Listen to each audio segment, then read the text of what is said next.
भारतीय सेना की लद्दाख स्काउट्स यूनिट के जाबाज अधिकारी और देश के प्रसिद्ध अल्ट्रा मैराथन धावक लेफ्टिनेंट कर्नल सचिन सिंह कुंतल रीवा पहुंचे।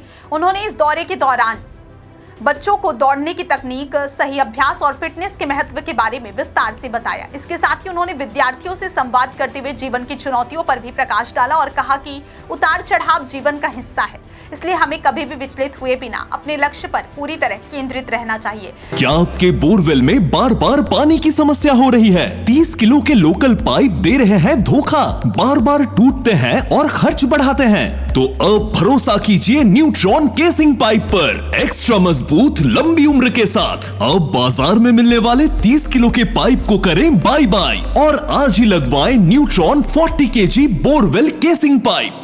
लेफ्टिनेंट कुंतल का जीवन संघर्ष और उपलब्धियों से भरा हुआ है। उन्होंने दिल्ली से लेह तक 1400 किलोमीटर की अल्ट्रा रन पूरी कर एक असाधारण उपलब्धि हासिल की है। इसके अलावा कारगिल युद्ध के वीर शहीदों को श्रद्धांजलि देने के लिए उन्होंने दुनिया की सबसे कठिन डूथलॉन प्रतियोगिता भी सफलतापूर्वक पूरी कर इतिहास रचा। कई राष्ट्रीय और अंतर्राष्ट्रीय अल्ट्रा मैराथन प्रतियोगिताओं में भारतीय सेना का नाम रोशन करने वाले सचिन सिंह कुंतल की इस उपलब्धि पर उनके गुरु रमेश तिवारी ने भी गर्व व्यक्त किया। उनका यह दौरा रीवा के युवाओं और बच्चों के लिए न केवल प्रेरणादायक रहा, बल्कि उनमें नई ऊर्जा और आत्मविश्वास का संचार भी कर गया। आज लेफ्टिनेंट कर्नल सचिन सिंह यहाँ आए हैं, क्या कहेंगे आप इस उपलब्धि के बारे में और कैसे देखते हैं इस पूरी प्रतियोगिता? अरे मैं तो आज इतना खुश हो रहा हूँ कि सर आज रीवा की धरती में आए हैं, तो सर का बहुत बहुत धन्यवाद। और मैं इतना खुश हूँ, इतना प्रसन्न हूँ कि शब्द ही नहीं है कि सर को मैं कैसे लोगों को बता पाऊँ। कि चूँकि मेरे फर्स्ट स्टूडेंट जब मैं NIS किया तो फर्स्ट स्टूडेंट मिले थे, और सर का मैं जो देखा डेडिकेटेड, उसके बाद और इतने रिच फैमिली से होकर के इतना सिंपल बन जाना, तो मेरे लिए तो कोई शब्द ही नहीं है, मैं बताऊँ। कैसे देखते हैं विंध्य के युवाओं के लिए कितने ये प्रेरणा स्रोत हैं, ये मोटिवेशनल है, क्योंकि उन्होंने इतनी सारी उपलब्धियां हासिल की हैं इतनी कम उम्र में। आप क्या कहना चाहेंगे विंध्य के युवाओं के लिए? मैं विंध्य के लिए, मैं युवाओं के बारे में मैं कहना चाहता हूं कि बहुत ही सिंपल, डेडिकेटेड, अगर अपना गोल और लक्ष्य अपना सही हो तो कोई चीज़ पाना उसके लिए बिल्कुल पॉसिबल हो जाता है। और मैं युवाओं को बार-बार संदेश देना चाहता हूं कि इतने बड़े रैंक में लेफ्टिनेंट, इसमें कर्नल, जैसा कि मैं इसमें SP रैंक का रैंक होता है, और इतने रिच फैमिली से हो करके कि 1-2 करोड़ 100 करोड़ के नहीं, कभी करीब मतलब 1000 करोड़ के जो खुद मालिक हों, और इतना मेहनत करके 1400 किलोमीटर दौड़ जाना, और उसके साथ-साथ में 700 किलोमीटर की रेस करना, और जो बड़े-बड़े अचीवमेंट और जो भारत में अभी प्रेजेंट टाइम में उन्होंने उपलब्धि दिया है, उसके लिए तो मैं बहुत-बहुत तहे दिल से धन्यवाद देता हूँ। कि इंटरनेशनल जो मिलिट्रीज़ जो अभी एम्स हुए थे, उसमें सर का गोल्ड मेडल आया, जिसमें माननीय थल सेना अध्यक्ष उपेंद्र सर द्वारा उनको सम्मानित किया गया, पूरा सेना से सम्मानित किया। तो सर की मतलब गौरव का ही हमारे लिए और विंध्य के धरती के लिए और विंध्य के युवाओं के लिए और छात्र संघ के लिए बहुत ही गौरव का विषय है। वो आपको प्रथम गुरु मानते हैं, क्या वो आपने ऐसा उनको सिखाया और क्या टिप्स देते थे आप? बस प्रेम का टिप्स देते हैं, सेल्फ लव। मैंने जो उनकी सर की मानवता है, सर का प्रेम है, सर का स्नेह है, ऐसे बहुत ही शिष्य थे हमारे। बट क्या है कि सर का जो प्रेम, हमारे पास श्रद्धा और जो विश्वास था, वही सर को इतने ऊपर ले गई हैं, जो अंदर का प्रेम था। जय हिंद। मैं लेफ्टिनेंट कर्नल सचिन सिंह कुंतल, वर्तमान में भारतीय सेना की जो अल्ट्रा मैराथन टीम होती है, अल्ट्रा मैराथन मतलब 42 किलोमीटर से ऊपर का जो भी रन होता है उसको अल्ट्रा मैराथन बोलते हैं, तो उसका टीम कैप्टन में कर रहा हूँ। और एक ट्राई एडवेंचर होता है जिसमें रनिंग, साइकिलिंग और राफ्टिंग 3 इवेंट्स का कॉम्बिनेशन होता है, उस टीम का भी मैं वर्तमान में कैप्टन कर रहा हूँ इंडियन आर्मी का। जो रमेश कुमार तिवारी साहब हैं, वो मेरे प्रथम कोच हैं। जब मैं 2016 में मैंने ultra marathon and try adventure की शुरुआत की थी, तो वो मेरे सबसे पहले कोच और गुरु हैं। तो मैं उनका हृदय से धन्यवाद करता हूँ कि आज मैं इस लेवल तक पहुँचा हूँ, तो उसमें सबसे बड़ा योगदान रमेश कुमार तिवारी साहब का है। उसके बाद उन्होंने मुझे रिक्वेस्ट किया यहाँ पे रीवा में आने के लिए। काफ़ी दिन से मेरा आने का मन था कि जो मेरे कोच साहब हैं, जहाँ से बिलोंग करते हैं, मैं उस जगह पे विजिट करूं और उस धरती को धन्यवाद करूं कि उन कोच साहब से मैं किसी संयोगवश मिला और मैं इस मुकाम तक पहुंच पाया। आप सभी लोगों को मैं सिर्फ इतना कहना चाहता हूं कि हमारे जीवन में कोई ना कोई गोल होना चाहिए, कोई टारगेट होना चाहिए जिसको हमें अचीव करना है। और जब हम टारगेट डिसाइड कर लेते हैं तो वो एक हमारी दिशा निर्धारित हो जाती है कि हमें इस दिशा में इस जगह पे पहुंचना है। जब हमें हमारे सामने हमारा गोल मिल जाएगा, टारगेट मिल जाएगा, तब हम सही डायरेक्शन में चलना शुरू कर सकते हैं। जब तक हमारे पास गोल नहीं है तो हम एक सही दिशा नहीं पकड़ सकते हैं उस गोल को अचीव करने के लिए। और उसके बाद जब हमारी दिशा निर्धारित हो जाती है, गोल निर्धारित हो जाता है, तो हमें अपने दिमाग को ये संदेश देना है कि मैं ये कर सकता हूँ। कोई भी इम्पॉसिबल चीज़ नहीं है। Impossible is nothing, everything is possible. तो कोई भी चीज़ इम्पॉसिबल नहीं है। जो ह्यूमन माइंड है, जो वो सोच सकता है, वो उसकी बॉडी वो चीज़ अचीव कर सकती है। तो अपने दिमाग को हमेशा पॉजिटिव रखना है कि जो मैंने सोचा है वो मैं उसको अचीव कर सकता हूँ। और हमेशा आपका जो टारगेट है वो हाई होना चाहिए। अगर आप फेल भी होते हैं इन केस, तो फिर भी आप बाकी लोगों से काफ़ी ऊंचाई पर अपने आप को पाएंगे। उसके अलावा जो स्पोर्ट्स है वो डिसिप्लिन और डेडिकेशन से चलता है। अगर आप डिसिप्लिन्ड हैं और आप डेडिकेटेडली उस चीज़ को फॉलो कर रहे हैं तो निश्चित तौर पर आपको एक दिन सफलता मिलेगी। ड्यूटी के दौरान आप अल्ट्रा मैराथन की तैयारी कर रहे थे, प्रिपेयरिंग कर रहे थे। कैसे आप अपने आप को मोटिवेट रखते थे और कहाँ से आपको ये प्रेरणा मिली कि मुझे ड्यूटी के दौरान ये भी चीज़ें करनी है?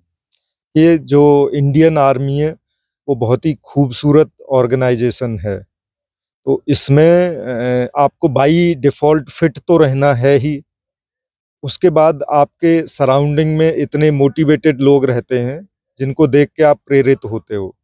तो इंडियन आर्मी में काफ़ी अच्छे अल्ट्रा मैराथन रनर्स हैं, काफ़ी अच्छे स्पोर्ट्स पर्सन हैं, अच्छी फैसिलिटीज़ हैं, अच्छा सपोर्ट मिलता है। उसके अलावा मेरे जो बड़े भाई हैं lieutenant colonel Swaroop Singh quintal, वो इंटरनेशनल लेवल के अल्ट्रा मैराथन और मैराथन एंड साइक्लिस्ट हैं जिन्होंने अल्ट्रामैन इंडिया में 2 बार जीत हासिल की है और आयरन मैन मलेशिया में वो सबसे तेज भारत की तरफ से सबसे फास्टेस्ट फिनिशर रहे थे। तो उनको देखकर भी मुझे प्रेरणा मिलती रहती है। तो इस तरीके से मैंने अपना वर्क और पर्सनल लाइफ को एंड स्पोर्ट्स की लाइफ को बैलेंस किया हुआ है। कई बार ड्यूटी के दौरान आदमी मेंटली स्ट्रेस में आके थक जाता है और ड्यूटी में फिजिकली भी थक जाता है। कैसे आप अपनी बॉडी को बैलेंस्ड रखते थे? कैसे आप इस तरीके की तैयारी में क्या-क्या अपनी चीज़ों को रूटीन में अपनाते थे?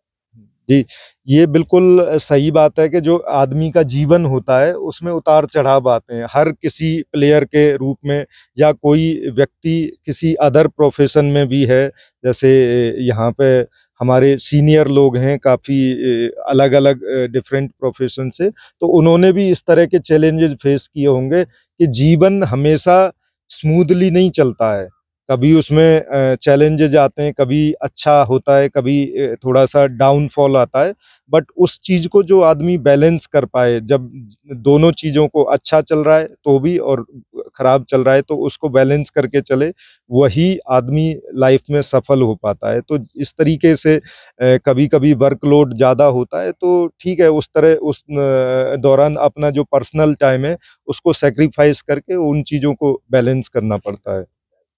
प्रॉपर डाइट क्या फ़ॉलो कर रहे थे आप? देखिए मैं प्योर वेजिटेरियन हूँ, तो जो हमारा मेन जो खाना है वो घी, दूध, मक्खन उसी पे डिपेंड करता है। बाकी दाल, रोटी, सब्जियाँ और मैं बहुत ज़्यादा फ्रूट्स पे बिलीव करता हूँ। और जो अ, हार्ड वर्कआउट्स होते हैं, जब हार्ड सेशन चलते हैं या कोई इवेंट की तैयारी चलती है, तो फिर उस टाइम पे थोड़े से एक्सटर्नल सप्लीमेंट्स की भी ज़रूरत पड़ती है। तो मैं आप लोगों को बताना चाहता हूँ कि हमें फिट रहने के लिए कोई बाहरी सप्लीमेंट की आवश्यकता नहीं है। जब तक आप कोई स्पोर्ट्स कॉम्पिटिटिव लेवल पे नहीं कर रहे हो, अपनी फिटनेस के लिए कर रहे हो, तो आपको कोई बाहर से सप्लीमेंट लेने की ज़रूरत नहीं है। जो आपकी नेचुरल डाइट है वो सफिशिएंट है आपकी बॉडी को सप्लीमेंट देने के लिए। लेकिन जब आप कोई हार्ड वर्कआउट्स कर रहे हैं या किसी कॉम्पिटिशन के लिए प्रिपेयर कर रहे हैं तो उस टाइम पे आपको प्रोटीन, BCAA, मल्टीविटामिन्स, ZMA, ये इस तरीके के कुछ सप्लीमेंट्स जो आपकी बॉडी को माइक्रो न्यूट्रिएंट्स प्रदान कर पाएँ, उस तरीके के सप्लीमेंट्स की आवश्यकता रहती है। अदरवाइज़ अगर आप नॉर्मली आपकी फ़िटनेस के लिए कर रहे हैं तो कोई आपको नेचुरल डाइट के साथ खिलवाड़ करने की ज़रूरत नहीं है, वो सफिशिएंट है। आपने अल्ट्रा मैराथन दौड़ निकाली, फ्यूचर में और भी कुछ ऐसे इवेंट्स आप करने का प्लान कर रहे हैं या फिर अभी आप ये देख रहे हैं कि इतने ट्रैक आ गए हैं तो और भी बड़ा करना है? हाँ, मैं अभी तो मुझे लग रहा है कि अगले 5 से 7 साल तक और मैं इसमें कॉम्पिटिटिव लेवल पे खेल सकता हूँ, जब तक मैं 40 क्रॉस नहीं करता। तो अभी भी मैं तैयारी में लगा हुआ हूँ, थोड़ा-सा प्रोफ़ेशनली एंगेज्ड हूँ। जैसे ही थोड़ा रेस्पाइट मिलेगा तो इमीडिएटली मैं किसी दूसरे इवेंट के लिए तैयारी करूँगा।